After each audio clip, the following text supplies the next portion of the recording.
sobre el caso, porque cuando regresan los capitanes a Holanda tienen que hablar acerca de este pleito que hubo, porque había que documentar eso. Entonces ahí hablan de Juan Rodríguez como este Black Rascal, como si fuera el peor, ¿no? El como, wow, eso es un... Entonces nosotros aquí de risa decimos que Juan Rodríguez es el primer tigre dominicano, o sea, como que llega, se establece y dice, aquí nadie me saca, yo me voy cuando yo quiera. Uh-huh.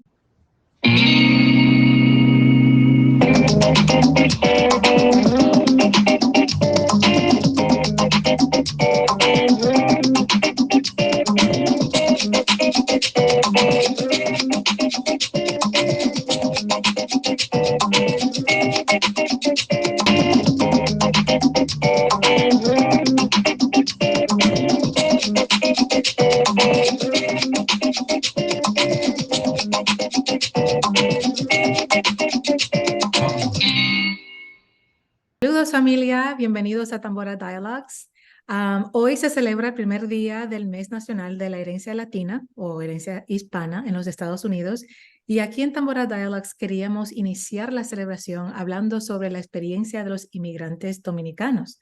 La historia de un inmigrante dominicano a menudo comienza con un acto de fe. Muchos dejan atrás sus hogares, familias y paisajes familiares en busca de mejores oportunidades en los Estados Unidos. El viaje no está, como digo, exento de dificultades, incluyendo navegar procesos de inmigración complejos, enfrentar la incertidumbre de la vida en un nuevo país.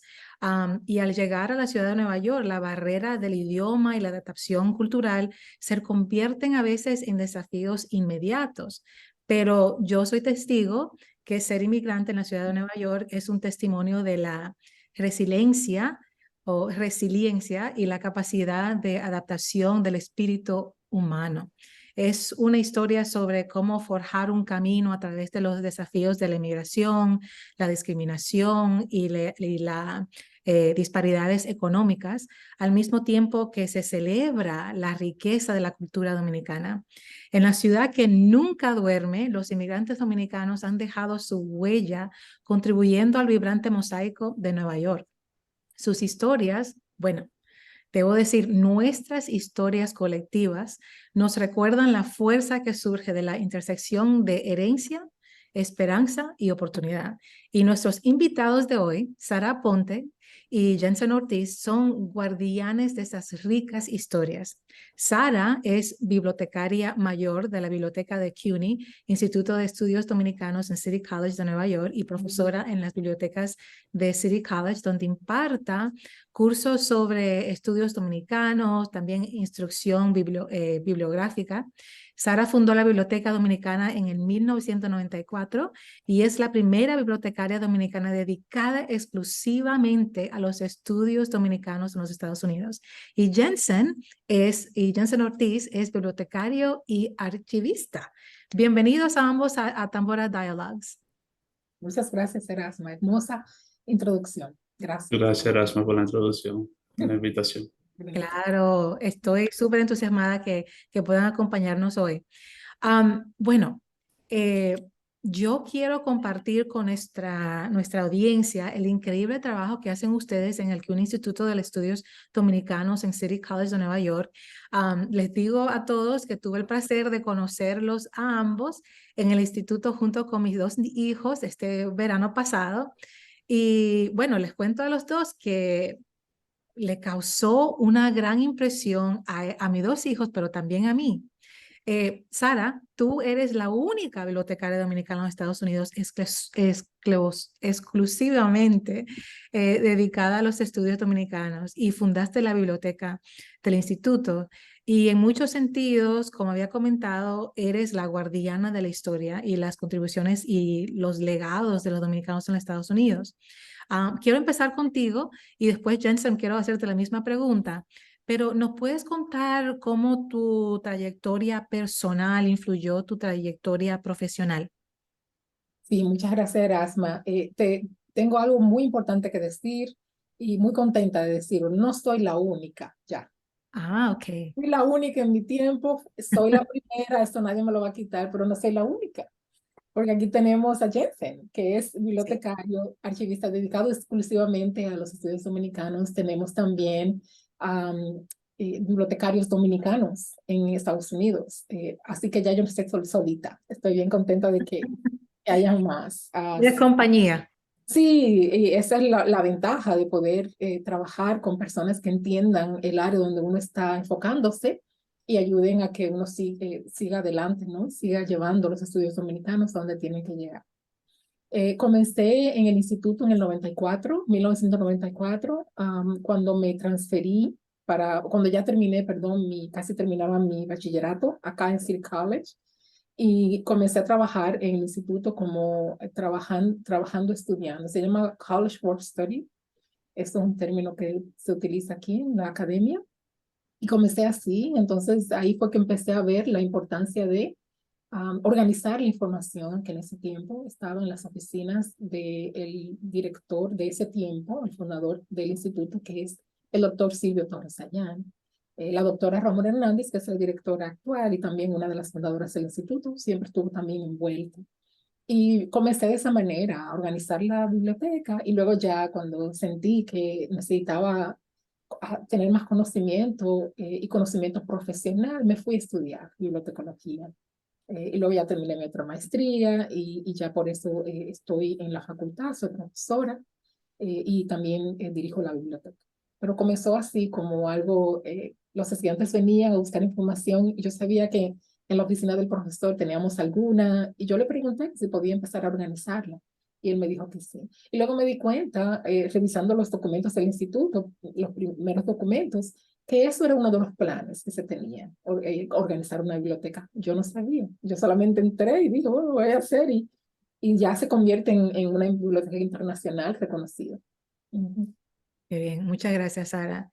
Y Jensen, la misma pregunta para ti.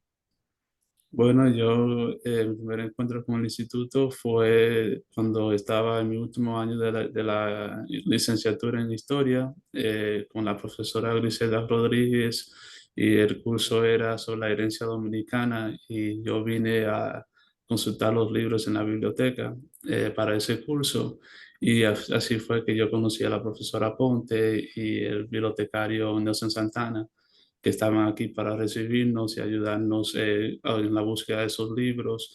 Yo siempre tuve la curiosidad de seguir aprendiendo sobre mi cultura y la historia más de los dominicanos en los Estados Unidos, que no fue algo que yo aprendí durante mi crianza aquí en la ciudad de Nueva York. Entonces yo decidí, cuando terminé ese semestre, en 2011, fue en primavera que tomé la decisión para ser voluntario y trabajar de cerca con la profesora Post Ignacio Santana en la biblioteca. Y a partir de ahí yo seguí creciendo como bibliotecario aquí en el instituto. La profesora me dio la oportunidad en otoño de 2011 para comenzar a trabajar como asistente en la biblioteca, y a partir de ahí yo los últimos años he terminado una doble maestría en bibliotecología y en historia en la Universidad de Queens College, y ahora estoy trabajando en tiempo completo como bibliotecario. Esto fue todo un desarrollo de 12 años aquí en el instituto, que estoy muy agradecido de tener esa experiencia. Muchísimas gracias. Y Jensen, tú hablaste un poquito de eso, pero quiero desarrollar ese tema un poquito más. ¿Puedes compartir por qué específicamente te has dedicado a preservar la historia y el legado de los dominicanos en los Estados Unidos? Porque creo que es importante que se dé a conocer la lucha y los aportes de una comunidad que a través de los años se han establecido de una manera muy particular, tanto con el apoyo de otros grupos en la ciudad de Nueva York y en diferentes partes del país. Siempre han buscado la manera de mantener su cultura, de mantener una conexión con su país, con todos los obstáculos que han confrontado en la sociedad americana. Yo creo que eso fue lo que más me impactó a mí, ver ese desarrollo, ver las diferentes generaciones, cómo se asimilaban a la comunidad norteamericana, pero también cómo también han preservado todas las tradiciones que traen de su país aquí a través de diferentes organizaciones comunitarias, líderes comunitarios que después se envuelven en la política local y federal, y todo eso es una historia que se tiene que contar y preservar para que uno no pierde ese conocimiento, ¿no? Y que las futuras generaciones también tengan esa base histórica para ellos también inspirarse en su propia camino y desarrollo como ciudadanos aquí en este Sí. país. Sí, no, muchas gracias. Te agradezco eso porque te digo que personalmente creciendo allá en los Estados Unidos, específicamente en Nueva York, yo crecí en una comunidad donde no habían hispanos, no habían latinos. Nosotros pienso que éramos dos familias latinas. Era una familia boricua y entonces nosotros éramos los dominicanos y todos decían, pero que ustedes hablan español, son boricuas todos.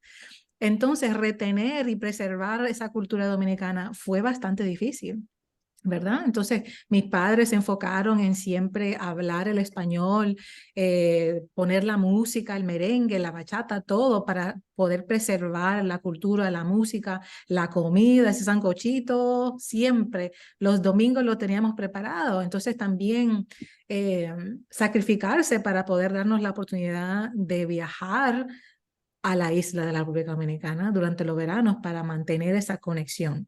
Entonces, Sara, mira, hablando de esa conexión, yo quiero preguntarte a ti, ¿de qué manera los archivos y las contribuciones dominicanas ayuda a los dominicanos a crear, bueno, son dos preguntas.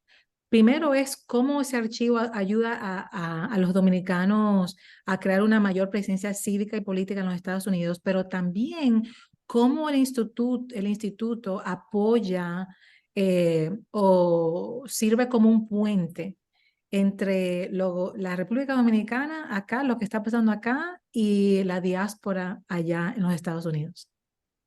Bien, nosotros somos un instituto de investigación, el Instituto de Estudios Dominicanos, aquí en parte de CUNY, de la Universidad Pública Municipal de Nueva York, y en City College. Y somos biblioteca, archivo y institución de investigación. Y es bueno entender la importancia de tener estas dos unidades, porque a veces uno cree que solamente es archivo y no, también es biblioteca. ¿Qué diferencia hay? Que la biblioteca se encarga de documentos secundarios, libros, vamos a decir, revistas académicas, revistas también populares, algunos documentales, películas, etc. El archivo es papeles personales, colecciones de instituciones, colecciones donde tiene material primario. Entonces nosotros cuando formamos la biblioteca primero, era con ese deseo, o sea, sabían que estaban escribiendo acerca de los dominicanos. Los dominicanos empezaban a escribir sobre ellos acá también. Entonces era la importancia de poder documentar esto que estaba pasando y preservarlo en un lugar y darlo a conocer. Esa es la misión, ¿no? Entonces, como es entender, colectar esto, preservar, dar a conocer y luego con la parte de la investigación también el instituto hacer investigación, o sea, producir conocimiento dominicano. Entonces, es una manera de que las personas que no son dominicanas y los dominicanos entiendan que hay una complejidad en la dominicanidad, que no es tan simple como decir el dominicano es bachatero, es pelotero, es esto, es mucho más que eso. Es eso, pero es mucho más que esto. Entonces, por esa razón, el instituto surge en el 1992, por ese llamado de la comunidad. En ese tiempo, educadores dominicanos, había un consejo de educadores dominicanos que se unen y van a CUNY, aquí, ¿no? A la City University of New York, a pedir recursos para poder empezar un instituto académico, donde se haga investigación seria acerca de esta comunidad, para que se demistifique un poco eso. El dominicano es esto, es lo otro, cuando es todo, ¿no? Hay de todo para todos. Y esa es la importancia. Y yo creo que tener un lugar así donde uno puede ir e investigar acerca de las contribuciones del dominicano, no solamente en los Estados Unidos, pero en las diferentes diásporas, es algo muy importante, no solamente para los dominicanos que vivimos acá, sino para el dominicano donde quiera que él se encuentre. Porque ese instituto es de las diásporas y de la República Dominicana, o sea, es todo lo que tiene que ver con asuntos dominicanos. Excelente, muchas gracias. Mira, una de las cosas que tuvo un gran impacto en mis hijos durante nuestra visita a la biblioteca con ustedes fue aprender sobre Juan Rodríguez. Y casualmente, durante una cena familiar, una prima nuestra mencionó que había asistido a la gran inauguración de un parque infantil aquí en la comunidad de dominicanos ausentes. Y ella comentaba que como que se sorprendió al escuchar a la diputada decir que habían decidido nombrar el parque infantil Juan Rodríguez y que mucha gente estaba como confundida sobre quién era él y por qué el parque llevaba su nombre. Y mis niños inmediatamente empezaron a relatar todo lo que ustedes le habían dicho sobre Juan Rodríguez. Ay, Ya saben.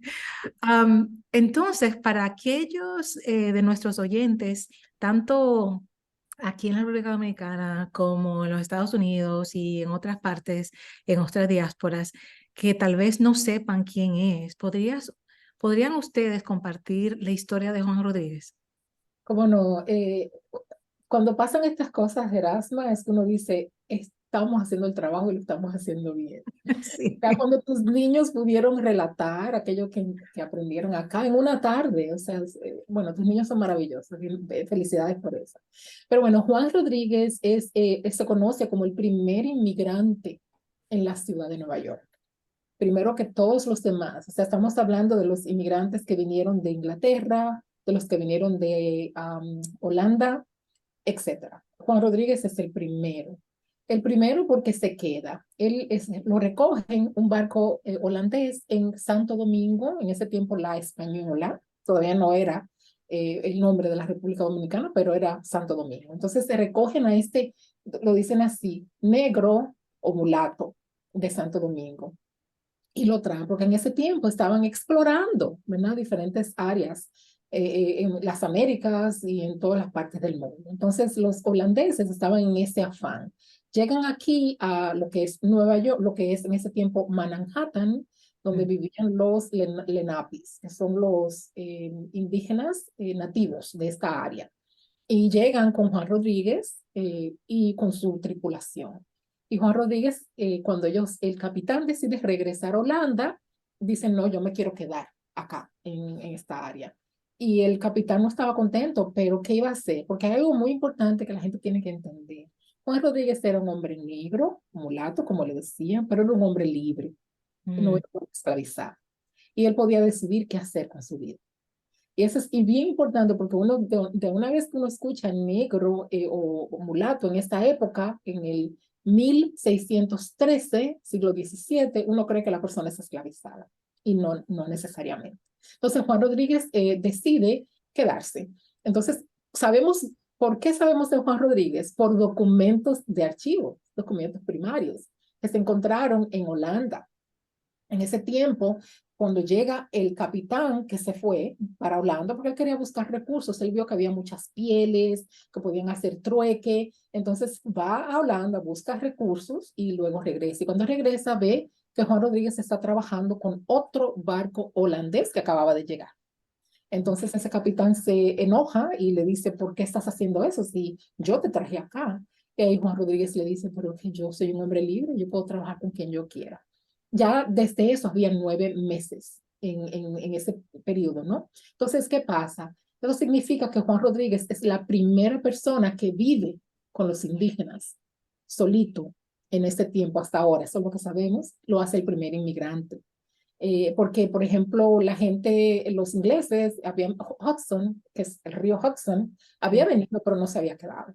Él es el único que se queda. Entonces, eso lo hace el primer inmigrante, el primer, si uno quiere decir también, negociante, porque negociaba, aprendió las lenguas que se hablaban en ese tiempo. sea que se hizo una persona muy independiente en esa parte. Entonces conocemos sobre el caso porque cuando regresan los capitanes a Holanda tienen que hablar acerca de este pleito que hubo, porque había que documentar eso. Entonces ahí hablan de Juan Rodríguez como este Black Rascal, como si fuera el peor, ¿no? El como, wow, eso es un... Entonces nosotros aquí de risa decimos que Juan Rodríguez es el primer tigre dominicano, o sea, como que llega, se establece y dice, aquí nadie me saca, yo me voy cuando yo quiera.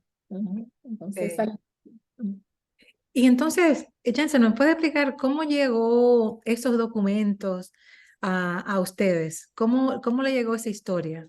¿La habían conocido antes o alguien fuera del instituto y la biblioteca le enteró? ¿Cómo fue el proceso ese? Hay un periodista dominicano que se llama Soli Senó, que estaba en un avión de viaje a Europa y él se encontró con un artículo sobre Juan Rodríguez y su presencia en la ciudad de Nueva York y que venía de Santo Domingo en un barco holandés. Él se comunicó con la doctora Ramón Hernández y el asistente director Anthony Stevens Acevedo sobre esta historia y, y Anthony y la doctora Hernández decidieron entonces tomar la decisión de investigar e indagar más sobre el caso de Juan Rodríguez. Y Anthony Steven Acevedo, que es también historiador colonial, aparte de ser el asistente director en ese tiempo, encontró esos documentos en Santo Domingo, donde marca la presencia de Juan Rodríguez ahí y su transacciones con los holandeses y todo el transcurso, ¿no? De él venir a esta isla que se llamaba Manenhata, el nombre indígena en aquel entonces, y eso fue como se comenzó la investigación sobre Juan Rodríguez y su presencia aquí en lo que era la ciudad de Nueva York. Fantástico. Ay, cómo el universo funciona, ¿eh? Así, divino, divino. Otra cosa que nosotros durante nuestra visita también aprendimos fue sobre Esteban Jotés. ¿Lo estoy diciendo correctamente?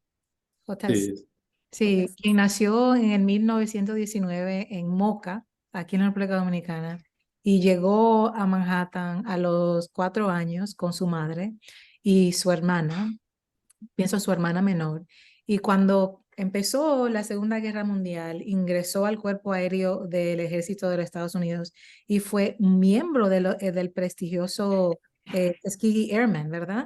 Am, ¿pueden ustedes compartir la historia de Esteban un poquito con nuestra audiencia? Jensen, por favor. sí, cómo no. Esteban Ortiz era un señor que se crió aquí en la ciudad de Nueva York.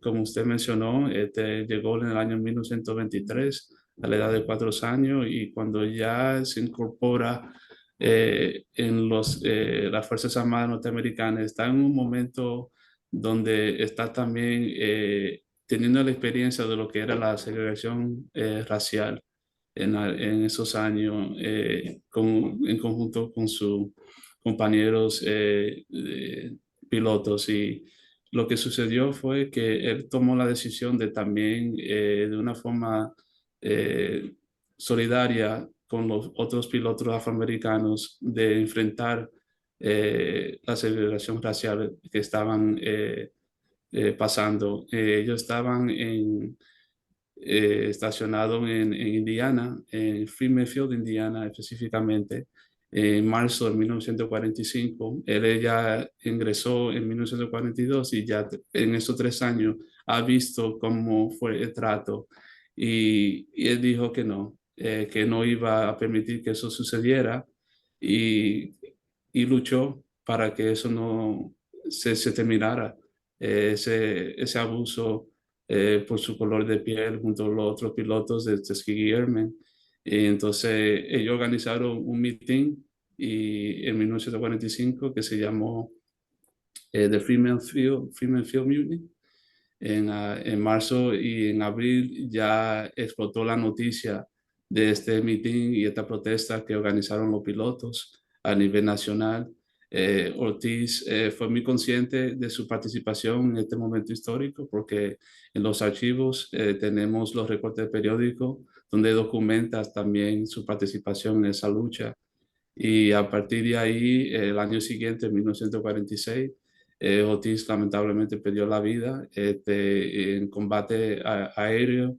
Se cayó el avión junto con dos pilotos que estaban también en ese avión. Lo interesante también de su historia es que a través de los años, a partir de su fallecimiento y la investigación que hicimos, Edward de Jesús, perdón, fue que el curador y investigador de esa historia de Esteban Ortiz, junto con otros veteranos de la Segunda Guerra Mundial de ascendencia dominicana, pudimos traer esa historia de segregación racial al público dominicano aquí en los Estados Unidos, que quizás no tenía una conexión directa con un personaje histórico como es Esteban Ortiz, y eso fue un impacto increíble aquí en la comunidad dominicana en Nueva York y a nivel nacional, porque ya se estaba hablando de un dominicano que también era parte de esa lucha con los Tuskegee Airmen en esos años tan importantes en lo que es la historia americana en la Segunda Guerra Mundial. Eh, Y me y, gustaría agregar, perdón, no, sí, y agregar algo acerca de lo que dice Jensen, es la importancia de un dominicano en esta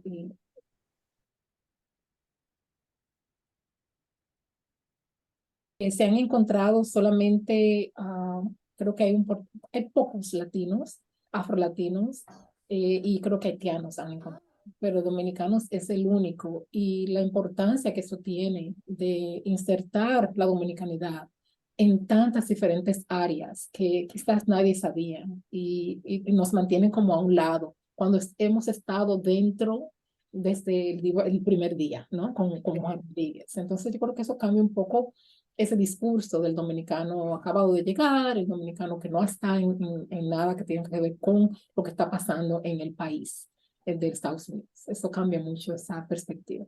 sí, claro, porque nos da conocimiento que hemos tenido huellas en diversas partes, ¿verdad? Diversos aspectos de la historia en los Estados Unidos. Yo me recuerdo que ustedes comentaron que lograron conocer a la familia de Hotchkiss, ¿sí? Eso es bien lindo también, porque a veces uno cree que la investigación y el archivo, la biblioteca es algo aburrido, como que hay esos libros y hay que estar calladitos, como que no es dinámico. Aquí no es así, aquí no funciona así en nuestro instituto.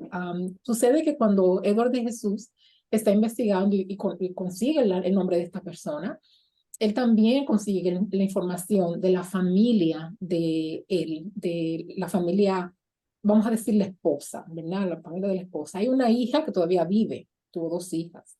Y la señora ya está un poco mayor. Entonces, Edward de Jesús consigue la información de la hija y la contacta, pero no se quedó ahí. Edward también consigue la información de la familia Mocana, que vive aquí en Nueva York y los invita al día de la inauguración de la exposición que hicimos acerca de los veteranos en la Segunda Guerra Mundial. Entonces, ¿qué pasa? Ahí es que se conocen estas familias, porque como la familia, la esposa era de Puerto Rico, pues, y como murió tan joven, no tuvo la oportunidad de conocer tanto a la familia Mocana, y pues no se criaron juntos.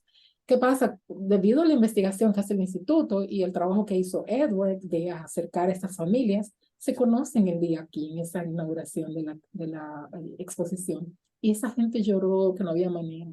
Y lo bello fue que la familia Mocana tenía un álbum de fotos y de recortes y eso, y lo trajo. Y la hija de Jotis lo vio. Nunca había visto a su papá de esa manera, jovencito. O sea, fue tan lindo el encuentro. Y algo que hicimos de investigación, que a veces es tan seco, tan como aislado, puede unir familias. Y eso fue lo que pasó. Eh, Qué bello, tremendo, gracias. ¿Sabe? Una de las cosas que también quiero que nuestros oyentes entiendan es que la inmigración dominicana no siempre ha sido eh, porque estaban necesitados, ¿verdad? Que se han ido del país para explorar, ¿verdad? Así como Juan Rodríguez, pero también muchos otros, como ustedes me habían mencionado cuando estuvimos visitando allá, que venían, que pasaban por allá, pero que tenían bastantes recursos ellos mismos. Entonces, ¿pueden hablar un poquito más sobre eso?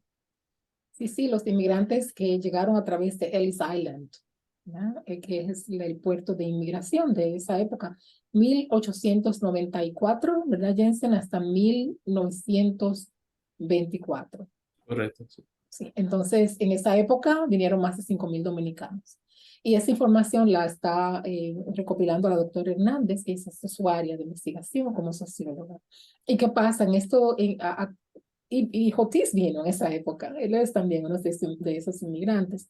Cuando uno ve los manifestos, que son los documentos que se llenaban en esa época, uno ve que venían dominicanos y que venían a trabajar en negocios propios, o sea, establecían sus negocios propios o venían a estudiar también, venían a dedicarse a ser intelectuales. Y todo esto se recopila en una revista o periódico que se publica en Nueva York, que los dueños son españoles, pero luego el dominicano la compra en 1909.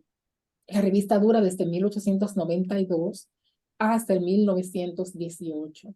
Y el dominicano está desde el 1909 hasta que se tiene que cerrar debido a la guerra. Entonces ahí se ve la dinámica, el dinamismo del dominicano. No solamente el dominicano, sino el cubano, puertorriqueño, mexicano, todos los latinos en esa época, que se le llamaban hispanos realmente, ¿no?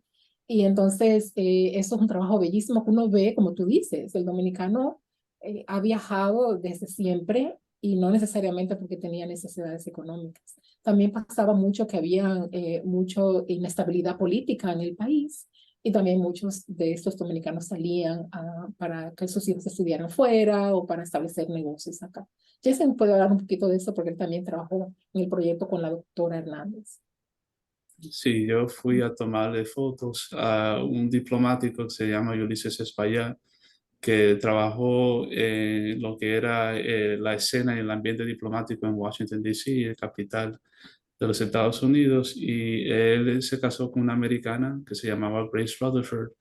Y en la investigación, en la información que se recompiló con el equipo de la doctora Hernández, se pudo ver que hay una generación, ya la cuarta generación de una familia aquí establecida en los Estados Unidos y desde los años a finales del siglo XIX, que quiere decir que una familia que ya tiene unos raíces bien establecidos aquí en este país. Wow, increíble, fantástico, me fascina, me fascina. Am, yo sé que están archivando las raíces de la primera presencia de la música dominicana en los Estados Unidos, así como la historia de Washington Heights, y su importancia para la historia dominicana de Nueva York. Pero, ¿qué otros proyectos se están desarrollando ahora? Varios. Por ejemplo, el proyecto de música queremos expandirlo porque tenemos una página de música dominicana en los Estados Unidos desde 1910 hasta el 2010. Entonces ahora estamos tratando de conseguir más fondos para poder expandir ese proyecto y poder poner información de los dominicanos haciendo música desde 2010 hasta el presente. Entonces es un proyecto que está ahí como casi en que selladito. Hay uno que estamos haciendo, Jensen y yo, en la biblioteca y conseguimos una pequeña beca para poder digitalizar los videos y los audios desde que comenzamos el instituto en el 1994 hasta el 2001 de las actividades que se hicieron, de las conferencias que se hicieron. Entonces ahí uno va a ver gente que ahora está en puestos altísimos y en ese tiempo no tenía ni en qué caerse muerto, ¿verdad? No, yo molestando aquí. Pero es bonito ver esa trayectoria del dominicano en la academia y en la comunidad también. Entonces es un proyecto que estamos haciendo ahora para poderlo sacar al mundo. Otro también que estamos haciendo es con artistas dominicanos que se residen aquí en Estados Unidos. Estamos trabajando con los que residen en Nueva York por ahora, pero queremos que se expanda este proyecto y es con una plataforma que se llama JSTOR, que es una plataforma como una base de datos Entonces allí tenemos un espacio, somos los únicos, el instituto es el único que tiene espacio como institución académica de investigación que trabaja con grupos étnicos. Entonces ahí estamos poniendo la información de algunos de los panfletos, de los catálogos de esos artistas. Tenemos 4 y queremos seguirlo expandiendo. Esos son uno de los proyectos que tenemos ahí. Esto es a nivel de la biblioteca. A nivel del instituto, bueno, si yo me pongo a hablarte de todos los proyectos que hay, no acabo, porque es muchísimo. Hay uno, el último, que ganamos una beca, bueno, la doctora Hernández más que todo, con la Fundación Nacional de National Foundation of Science, ¿verdad? De ciencias. Y es para trabajar con los dominicanos y también latinos, porque lo hicieron con otra universidad en STEM, en lo que es las ciencias duras, que no tenemos tanta representación ahí. Entonces, imagínate, eso es un proyecto bellísimo, muy necesario y estamos encaminados a eso. Otro también que tenemos por ahí es uno que vamos a trabajar con los maestros de las escuelas. Vamos a hacer un instituto en verano, el año que viene. Vamos a invitar maestros a que se queden con nosotros 2, 3 semanas para que conozcan acerca de los recursos que tenemos, cómo ellos hacer plan de trabajo para sus escuelas y poder enseñar esto a los estudiantes. Por ejemplo, de Otis, de Juan Rodríguez, de los dominicanos, por ejemplo, como Normandía Maldonado, que han hecho historia en Nueva York y han forjado la comunidad que tenemos. Entonces, yo no sé, Jensen, tú quieres agregar algo rapidito, pero... Eh, bueno, tenemos aparte de eso el año que viene lo que se llama un instituto de verano con los maestros también, que vamos a elaborar todo un curso y talleres sobre los recursos y los proyectos que tenemos ya actualizados en el instituto. Y de ahí se van a sacar también libros como biografías de dominicanos prominentes que ya no están con nosotros más. Para que los niñitos aprendan acerca de ellos y también se quede en la academia. Bueno, tenemos que conversar cómo podemos hacer esos libros y todas esas cosas accesibles a los estudiantes acá también, porque es sumamente importante que tengamos, que desarrollemos ese entendimiento de nuestra historia, no solamente aquí, pero en toda la diáspora también. Sí, bueno, ya que estamos llegando a nuestro cierre, quiero darle la oportunidad a ustedes dos de compartir su respuesta a una última pregunta que les tengo. ¿Qué le gustaría que nuestros oyentes, tanto aquí en la isla como en toda la diáspora, se lleven del trabajo del instituto, de la biblioteca y sobre su dominicanidad? Que la dominicanidad se vive todo el tiempo. No tiene que ser que tú comas mangú todos los días, oigas merengue, bachata, sino que se vive, nosotros por ejemplo aquí la vivimos todo el tiempo, que es, como decíamos al principio, ¿verdad? Es produciendo conocimiento, preservando ese conocimiento y dándolo a conocer para la eternidad. Ese es el legado. Y también que la dominicanidad es compleja, no quedarse solamente en un lado, sino es explorar la dominicanidad de manera diversa, porque así somos, no solamente en el color de la piel, sino en la manera como hablamos, en cómo comemos, etcétera. O sea, que realmente explorar la dominicanidad de manera multifacética y aquí tenemos esa información, que eso es lo bueno. O sea, estamos aquí. Si vienen nosotros con 1000 amores los recibimos porque Erasmus sabe, ¿verdad? Nos encanta que la gente nos visite en la parte de la biblioteca, siempre estamos abiertos a la comunidad. No tienen ni siquiera que tener un ID o una identificación de aquí de la universidad. Pueden venir de todas las partes del mundo y tener acceso a este material. Así que por favor visítenos, mándenos email. Nosotros con gusto le mandamos información. Si tenemos de manera digital, se la enviamos. Si no, pues los invitamos a pasar por aquí. Gracias, Sara. ¿Y Jensen? Bueno, sí, yo también estoy de acuerdo con lo que acaba de decir la profesora Ponte. Estamos evolucionando con la sociedad dominicana también aquí, con los recursos y la información que tenemos disponible al público, la diversidad cultural y de cada y la identidad de cada persona dominicana también una decisión que se tiene que tomar en cuenta y que cada persona tenga la libertad de expresarlo como quiera, ¿no? Y yo creo que eso aquí le damos la libertad a la persona que está buscando esa información, que se le puede facilitar ese camino, ¿no? De exploración y de afirmar su identidad como quiera. Y lo apoyamos y yo creo que el, el instituto se ha abierto a eso y va a seguir haciendo ese trabajo. Muchísimas gracias, Jensen. Muchísimas gracias, Sara. Sinceramente, su pasión, la experiencia, su compromiso, el compromiso de ambos, yo siento que ha tenido un impacto duradero pienso que en el campo académico y también en innumerables personas como yo, como mis hijos, y todas las personas que compartimos un profundo interés en la cultura y la historia dominicana. Así es que muchas gracias por ser esos guardianes de nuestra historia. A nuestros oyentes les dejo con una cita de Julia Álvarez que dice, a ver, todo el mundo necesita un fuerte sentido de sí mismo, es nuestra base de operaciones para todo lo que hacemos en la vida. Así es que conéctense con el instituto, con la biblioteca y aprendan más de la diversa historia dominicana. Muchísimas gracias, mi gente. Cuídense mucho. Hasta pronto. Gracias, Erasma. Gracias, Erasma. Ustedes.